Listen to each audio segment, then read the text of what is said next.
C'est un secteur qui est complètement mondial, dans lequel le souhait des actionnaires, et notamment de l'État, a été d'avoir un des meilleurs professionnels du secteur. Et moi je le dis, c'est une chance pour Air France-KLM d'avoir à sa tête un des plus grands professionnels du secteur et qui est reconnu partout dans le monde. Et du coup, il faut le payer 3 fois plus que l'ancien patron d'Air France. Alors on peut débattre sur les niveaux des rémunérations, mais quand on veut avoir les meilleurs, effectivement, il faut se tenir compte de la réalité. Laurent Berger de la CFDT, qui ne fait pas partie de l'intersyndicale d'Air France, aujourd'hui dans le monde, dit quand même sur la rémunération... Oui, mais on peut vouloir ouvrir des débats. Vous voyez, je pense que vraiment les actionnaires, et je vous dis dont l'État, ce qu'on a voulu, c'est le meilleur pour Air France. Et moi, j'ai pu rencontrer Benjamin Smith.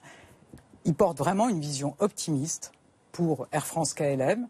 Il est convaincu de la force de la marque d'Air France, qui doit être une fierté pour les Français, pour les salariés, et j'espère que tous ensemble, on va agir pour assurer un développement le plus positif d'Air France. Pas d'inquiétude pour une nouvelle grève de l'intersyndicale? Il y a de la même façon une menace. Bon, moi, j'appelle chacun à la responsabilité. Les conflits au printemps ont fait du mal à la compagnie.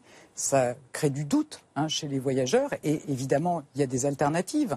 Donc, voilà, que chacun ait conscience de l'enjeu, qui est l'avenir d'Air France-KLM, qui est une très belle compagnie, une très belle marque, connue partout dans le monde. Agissons tous pour son développement.